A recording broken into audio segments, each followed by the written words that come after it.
Assalamualaikum warahmatullahi wabarakatuh. Perkenalkan, nama saya Aulia Terti Argianti dengan NIM 12421000098. Pendidikan Islam anak usia dini kelas 1D. Di sini saya akan menjawab pertanyaan mata kuliah Sejarah Peradaban Islam yang diampu oleh dosen Bapak Yudi. Izinkan saya menjawab pertanyaan. Di sini ada nomor 1. Apa yang Anda ketahui tentang sinkretisme? Jelaskan bagaimana sinkretisme dapat mempengaruhi masyarakat lokal.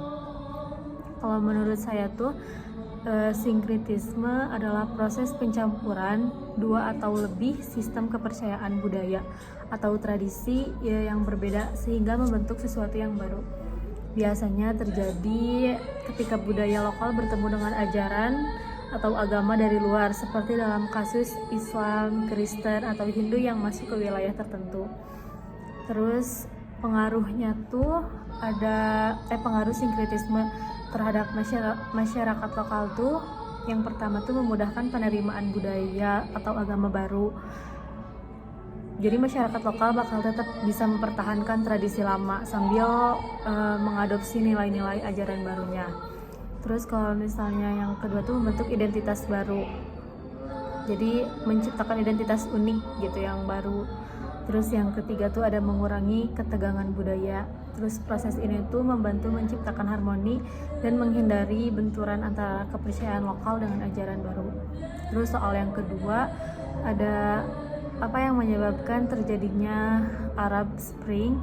Setelah terjadinya Arab Spring, banyak negara yang mencari cara untuk menyeimbangkan Islam dan demokrasi. Maka lahirlah Islam moderat. Apa motif dari Islam moderat? Terus jawaban dari saya tuh Arab Spring terjadi karena kombinasi beberapa faktor, antara lainnya tuh ada ketimpangan ekonomi. Yang pertama, banyak masyarakat hidup dalam kemiskinan sementara korupsi di atas tuh merajalela. Yang kedua ada ketidakadilan politik. Ketidakadilan politik itu ada rezim membatasi kebebasan dan menindas oposisi. Yang ketiga ada teknologi dan media sosial. Jadi media sosial itu bisa mempercepat penyebaran informasi dan mendorong mobilisasi massa. Terus ada tindakan simbolis seperti pembakaran diri di Tunisia. Itu tuh menjadi pemicu utama perlawanan di berbagai negara Arab.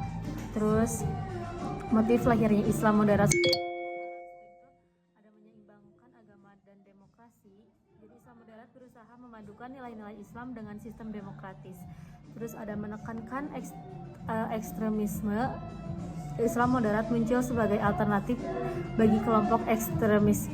Membangun stabilitas. Negara-negara muslim ingin menciptakan kestabilan politik dengan mengakomodasi keberagaman masyarakat, menyesuaikan diri dengan modernisasi.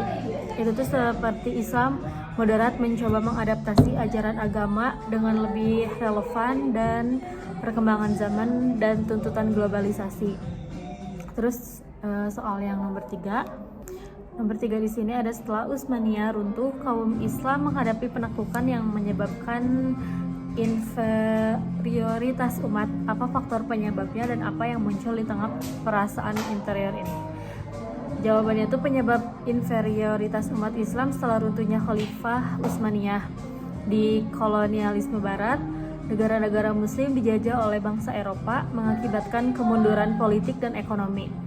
Ada yang kedua tuh kemunduran ilmu pengetahuan. Dunia Islam tertinggi dalam bidang teknologi, sains dan pendidikan. Terus ada pecahnya kekuasaan politik, hilangnya pemersatu seperti khalifah yang menyebabkan di dunia fragmentasi di dunia muslim. Terus yang muncul di tengah perasaan inferior ini, gerakan kebangkitan Islam. Kelompok-kelompok reformis mulai muncul untuk memperbaiki keadaan umat Islam, seperti Ikhwanul Muslim di Mesir. Nasionalismenya fokus membangun identitas negara merdeka dari penjajah. Radikalismenya tuh sebagai jalan kekerasan untuk menentang pengaruh asing.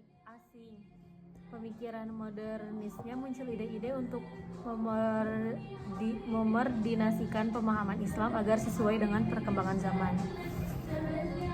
Terus ada soal yang nomor 4, itu tuh mengapa penaklukan Konstantinopel sangat penting setelah mencapai puncak kejayaan pada abad ke-8 kekhalifahan Utsmaniyah mulai mengalami pengunduran. Faktor yang mengkontribusi pada pengunduran tersebut, apa faktornya gitu. Terus jawaban dari saya tuh ada pentingnya penaklukan Konstantinopel kayak mengakhiri kekaisaran Bizantium.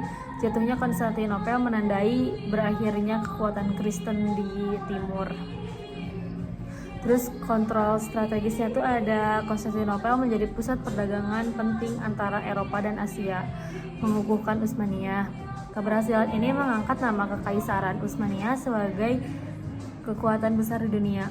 Penyebab kemunduran Utsmaniyah pada abad itu tuh ada yang pertama kelemahan militer, kekalahan dalam berbagai perang melawan negara-negara Eropa. Terus ada korupsi dan birokrasi yang buruk pada saat itu. Pemerintahan menjadi tidak efisien akibat korupsi itu. Terus ada kemerosotan ekonomi, kayak penemuan jalur laut baru oleh bangsa Eropa membuat perdagangan Utsmaniyah tuh menurun, jadi tidak naik lagi. Terus konflik internalnya tuh banyak, seperti pemberontakan dan persaingan di dalam kekuasaan Utsmaniyah. Terus ada ketertinggian teknologi, kekuatan Barat semakin maju dalam militer dan teknologi, sementara Utsmaniyah tuh masih di situ-situ aja stuck gitu. Terus yang nomor 5 tuh ada jelaskan bagaimana dinasti-dinasti kecil dapat terbentuk serta sebutkan dinasti yang memiliki kekuatan lokal yang sering terlibat dalam peperangan. Jawabannya itu bagaimana dinasti kecil terbentuk, lemahnya kekuasaan pusat ketika pemerintahan pusat melemah. Penguasa lokal sering memanfaatkan situasi untuk mendirikan kekuasaan itu sendiri. Konflik internalnya tuh ada perebutan kekuasaan yang seringkali memecah wilayah besar menjadi beberapa wilayah. Dinasti itu menjadi kecil. Identitas lokal yang kuatnya itu wilayah dengan budaya dan kekuatan militer lokal cenderung membentuk pemerintahan sendiri. Terus ada dinasti-dinasti dengan kekuatan lokal. Kayak yang pertama tuh ada dinasti Mamluk di Mesir, yang kuat dan pernah melawan serangan dari Mongol. Terus yang kedua tuh ada dinasti Safawi atau Persia, kekuatan besar di Persia dan bersaing dengan Utsmaniyah. Terus ada dinasti Mughal dari India. Dinasti ini berkuasa di India dan sering terlibat peperangan dengan penguasa lokal lainnya. Terus ada dinasti Ayyubiyah, didirikan oleh Salahuddin al-Ayyubi yang berperan penting dalam perang salib. Dinasti-dinasti ini menunjukkan bagaimana penguasa lokal sering membentuk pemerintahan sendiri ketika pemerintahan pusat lemah atau jatuh. Baik, jadi di sini saya akan menjawab susulan soal yang baru saja Bapak berikan. Di sini saya akan menjawab pertanyaan yang nomor 6 tentang implikasi SPI dalam moderasi beragama.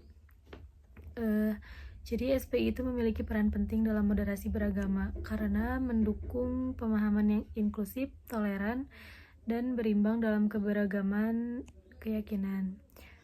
Berikut beberapa contoh implikasinya. Yang pertama itu SPI bisa menanamkan nilai toleransi dalam setiap orang. Pentingnya menghormati perbedaan baik dalam agama maupun budaya sehingga mampu menciptakan harmoni sosial.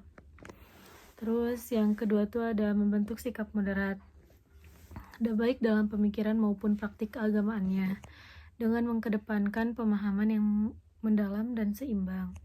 Terus yang ketiga tuh SPI ada memperkuat persatuan bangsa melalui pemahaman nilai-nilai keislaman dan kebangsaan. SPI membantu mencegah konflik antar agama dan menciptakan koherensi sosial di tengah masyarakat majemuk.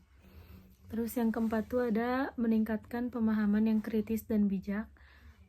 Jadi SPI itu mengajarkan bagaimana cara berpikir kritis terhadap isu-isu agama yang berpotensi bakal memecah belah setiap agama. Nah, sekaligus mendorong solusi yang bijak.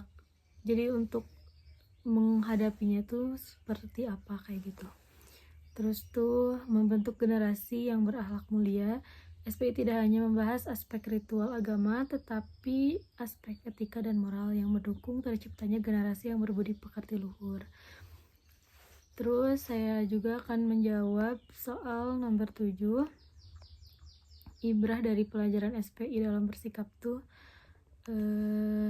kita tuh bisa bersikap, yang pertama tuh toleransi. SPI itu mengajarkan kita untuk menghargai perbedaan dan hidup berdampingan dengan damai tanpa memaksakan keyakinan kepada orang lain. Terus yang kedua tuh ada keikhlasan, mendorong untuk berbuat baik tanpa pamrih sebagai bentuk pengabdian kepada Allah dan kebaikan kepada sesama. Terus yang ketiga tuh SPI mengajarkan kita kepada keadilan, mengingat pentingnya bersikap adil dalam segala aspek kehidupan, baik kepada diri sendiri, orang lain maupun lingkungan. Terus SPI juga mengajarkan kita untuk menambah rasa syukur, menghargai dan mensyukuri nikmat yang diberikan oleh Allah dan menggunakan nikmat tersebut dalam hal-hal yang sebaik-baiknya juga dan yang bermanfaat. Terus SPI juga menanamkan sikap kesabaran dalam hal ujian hidup, terus untuk bersabar dan tetap teguh pada kebenaran. Terus yang keenam tuh berorientasi pada kebaikan bersama. SPI itu mengajarkan untuk selalu memprioritaskan manfaat bersama, baik dalam konteks agama, masyarakat, maupun bangsa.